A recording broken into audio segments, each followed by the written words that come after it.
नमस्कार। भारतीय राजव्यवस्था में धर्म और सत्ता का जो संबंध है वो हमेशा से ही एक बहुत ही महत्वपूर्ण और संवेदनशील विषय रहा है। ये एक निरंतर संवाद है। लेकिन जब ये संवाद एक टकराव का रूप ले लेता है तो एक बहुत ही मौलिक प्रश्न खड़ा होता है, सर्वोच्च कौन है, शास्त्र या संविधान? आज की इस चर्चा में हम इसी जटिल प्रश्न का एक निष्पक्ष और पूरी तरह से अकेडमिक विश्लेषण करेंगे। देखिए, हाल के कुछ घटनाक्रमों ने इस सदियों पुराने प्रश्न को हमारे सामने फिर से ला खड़ा किया है। तो आज हम इसी मूल प्रश्न का विश्लेषण करेंगे। जब शास्त्र और सत्ता के बीच टकराव की स्थिति बनती है तो सर्वोच्चता किसकी होगी? और हम ये भी समझने का प्रयास करेंगे कि धर्म के आंतरिक मामलों में राज्य की भूमिका क्या होनी चाहिए।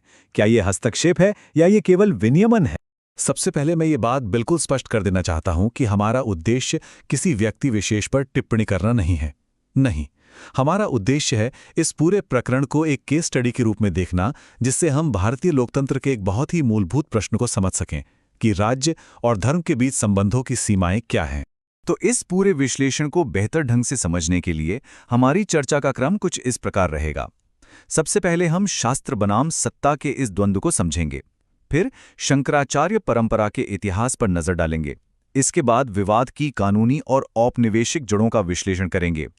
फिर देखेंगे कि न्यायपालिका और संवैधानिक सीमाएं क्या कहती हैं। और हाँ, परीक्षा की दृष्टि से इसका क्या महत्व है ये भी समझेंगे और अंत में एक संतुलित निष्कर्ष पर पहुंचेंगे।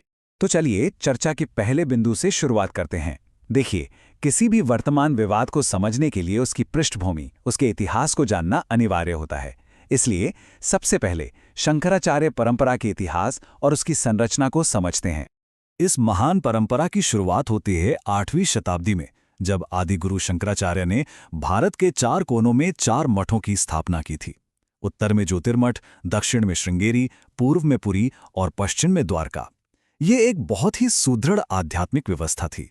लेकिन समय के साथ, विशेषकर औपनिवेशिक काल में, कानूनी हस्तक्षेप बढ़ता गया और ज्योतिर्मठ में तो 1941 से ही उत्तराधिकार को लेकर जो विवाद शुरू हुआ वो आज तक विभिन्न न्यायिक प्रक्रियाओं में उलझा हुआ है।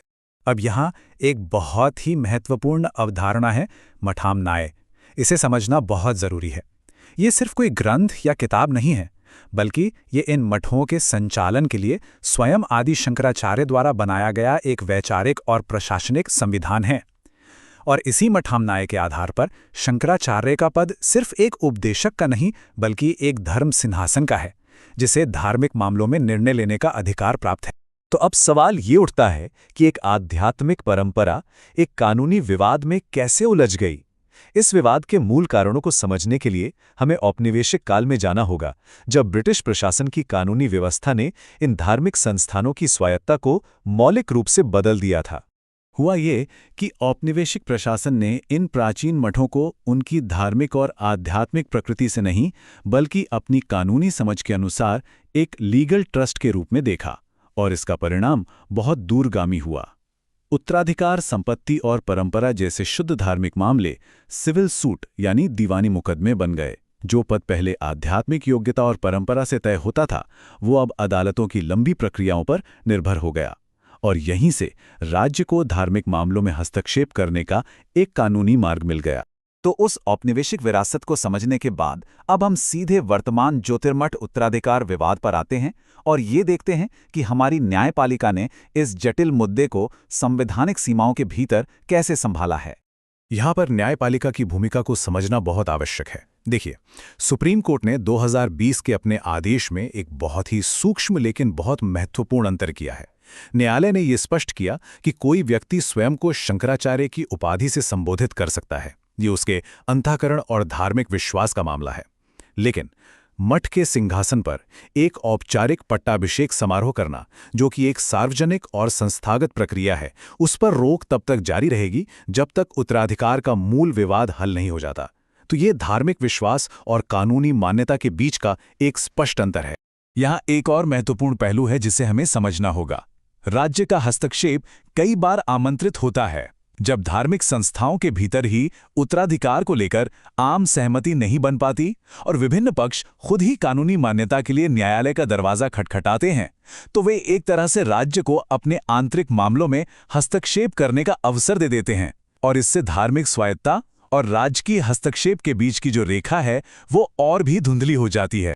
अब इस पूरे मामले को हम संवैधानिक कसौटी पर परखते हैं। देखिए, भारतीय संविधान का अनुच्छेद 25 प्रत्येक व्यक्ति को अंतःकरण की और धर्म को अबाध रूप से मानने, आचरण करने और प्रचार करने की स्वतंत्रता देता है। लेकिन हमें ये याद रखना होगा कि ये अधिकार असीमित नहीं है। संविधान खुद इस पर सार्वजनिक व्यवस्था, नैतिकता और स्वास्थ्य के आधार पर युक्तियुक्त निर्बंधन यानी कि रीजनेबल रिस्ट्रिक्शंस लगाता है। और अनुच्छेद 25 के साथ ही आता है अनुच्छेद 26, जो धार्मिक संप्रदायों यानी रिलीजियस डिनोमिनेशंस को अपने धार्मिक मामलों का प्रबंधन करने का अधिकार देता है। यहीं पर वो बारीक अंतर है। राज्य धार्मिक मामलों में हस्तक्षेप या इंटरफेरेंस नहीं कर सकता, लेकिन सार्वजनिक व्यवस्था, नैतिकता और स्वास्थ्य के आधार पर विनियमन या रेगुलेशन जरूर कर सकता है। और ये पूरा विवाद इसी हस्तक्षेप और विनियमन की सीमा को परिभाषित करने को लेकर है। अब हम इस विश्लेषण के उस हिस्से में आते हैं जो सीधे तौर पर सिविल सेवा परीक्षा की तैयारी कर रहे अभ्यर्थियों के लिए महत्वपूर्ण है। आइए समझते हैं कि इस केस स्टडी का उपयोग परीक्षा के विभिन्न चरणों में कैसे किया जा सकता है। परीक्षा की दृष्टि से अगर देखें तो प्रीलिम्स के लिए आपको चारों मठों के नाम, अनुच्छेद 25 और 26 के मूल प्रावधान और मठामनाएं जैसी अवधारणाओं को याद रखना होगा। इनसे तथ्य आधारित प्रश्न बन सकते हैं। मेंस में, विशेषकर GS2 में, आप इसका उपयोग राज्य धर्म संबंध, न्यायिक हस्तक्षेप की सीमाएं और धार्मिक स्वायत्तता जैसे विषयों पर एक विश्लेषणात्मक उत्तर लिखने में कर सकते हैं। निबंध के पेपर में ये भारतीय पंथ निरपेक्षता और परंपरा बनाम आधुनिकता के द्वंद्व को दर्शाने के लिए एक बहुत अच्छा उदाहरण है। और अंत में साक्षात्कार में इस मुद्दे पर एक संतुलित संवैधानिक दृष्टिकोण प्रस्तुत करना आपकी विश्लेषणात्मक क्षमता को प्रदर्शित करेगा। तो इस पूरी चर्चा के बाद हम अब निष्कर्ष की ओर बढ़ते हैं। ये पूरा प्रकरण भारतीय पंथ निरपेक्षता के सिद्धांतों के लिए एक लिटमस टेस्ट की तरह है, जो संतुलन बनाने की एक बहुत ही कठिन चुनौती हमारे सामने रखता है। मूल रूप से ये दो महान सिद्धांतों का द्वंद्व है।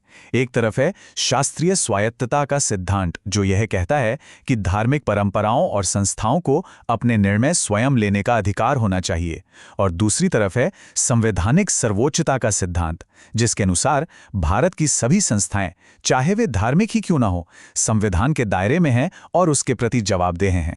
इसलिए हमें यह समझना होगा कि यह संघर्ष केवल कुछ व्यक्तियों या पक्षों के बीच का नहीं है। यह भारतीय लोकतंत्र के दो मूल सिद्धांतों, धार्मिक स्वायत्तता और संवैधानिक सर्वोच्चता, के बीच एक नाजुक संतुलन स्थापित करने की परीक्षा है।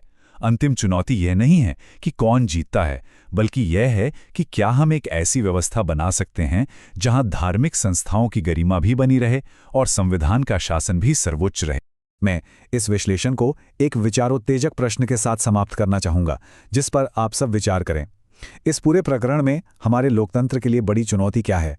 धार्मिक स्वायत्तता का सम्मान करना या फिर हर कीमत पर संवैधानिक सर्वोच्चता की रक्षा करना? इस नाजुक संतुलन पर मनन कीजिएगा। धन्यवाद।